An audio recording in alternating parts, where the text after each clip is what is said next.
Hello and welcome to Moneylife News and Views. I'm Debashis Basu.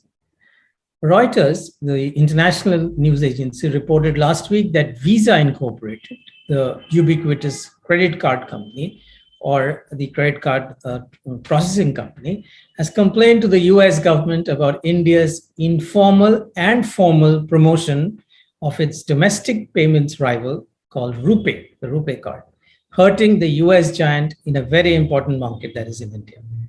Visa's rival, MasterCard, had made a similar charge way back in 2018 when it had said our Prime Minister Narendra Modi was using nationalism to promote RuPay.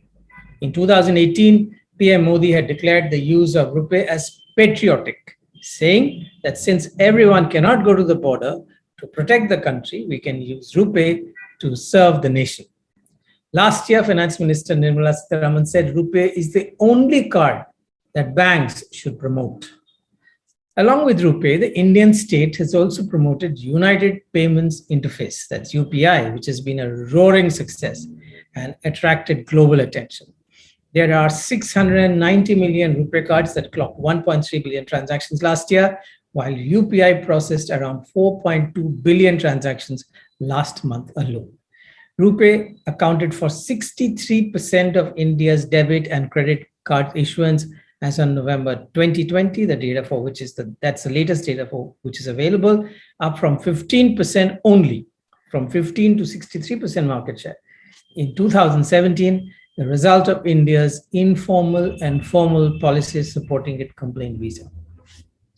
Going a step further, the Modi government abolished the merchant discount rates. MDR is transactions using RuPay cards and UPI from January 1st, 2020. MDR is a charge paid by merchants to a bank when customers make a credit card payment of that particular bank. So when customers use MasterCard or Visa debit cards, merchants will be charged an MDR of 0.4 to 0.9%. But however, if they use RuPay, merchants will not be charged anything. And this move obviously promoted RuPay, since merchants would save money by accepting RuPay over any other card, actually. All Indian companies with an annual turnover of exceeding 50 crore have also been compulsorily asked to offer RuPay payment options to their customers. Now, of course, all this is of a certain kind, because in a country where many state initiatives have been marred by glitches, delays, and corruption, RuPay and UPI are absolutely revolutionary achievements. India's take pride in the success of these homegrown systems against the mighty Visa, MasterCard, PayPal, and the rest of the global fintech world, which is dominated by payments.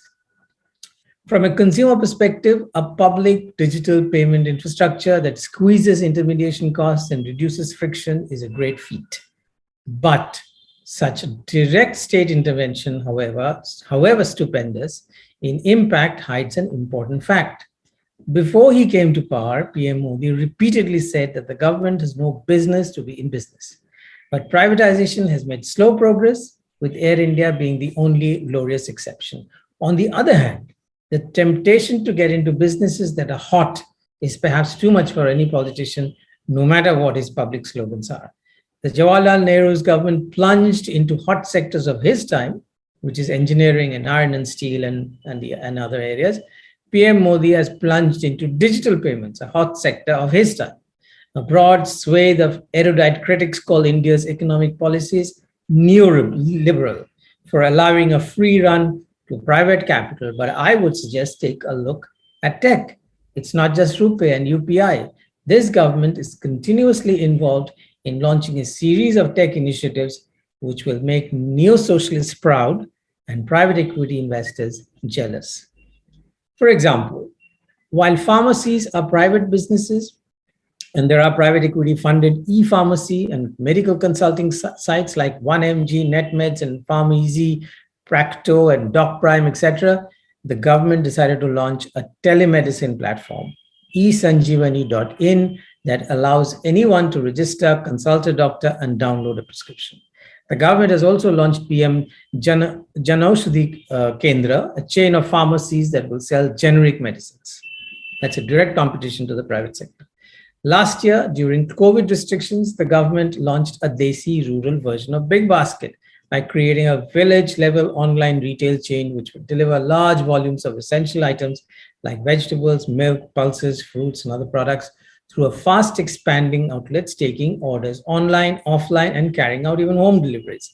This ambitious plan is being led by Common Services Center, CSC, which is a rural digital outreach vehicle of the government that reaches over 60 crore people through nearly 3.8 lakh outlets. Apart from UPI and RuPay, the government has also launched a payment facility called Bharat Interface for Money, or BHIM. Initially, only one bank account was allowed to be linked to BHIM, but in 2019, an official was quoted as saying the next version of BHIM will give full-fledged competition to private payment platforms. These are the very words of a government official. Finally, 2 years back, the National Payments Council of India launched Bharat Bill Pay System, single platform for all utility billers. At that time, BBPS or Bharat Bill Payment System was just supported 5 categories of payments, which is direct to home, electricity, gas, telecom, and water bills. Then, one fine day, the Reserve Bank of India announced to leverage the advantages of BBPS and harness its full potential, it has been decided to permit all categories of billers except prepaid recharges who provide for recurring bill payments to participate in BBPS. This was a direct hit at private players like BillDesk. One news portal correctly called it the creeping socialization of fintech.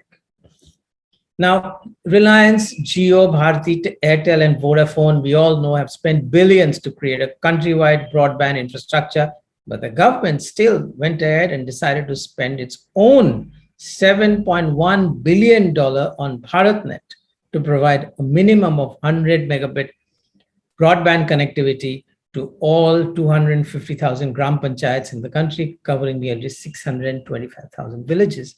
This was conceived by the previous government when broadband network in the country was weak, but the Modi government gave a big boost to its implementation instead of pushing for universal service obligations to extend the reach of private networks.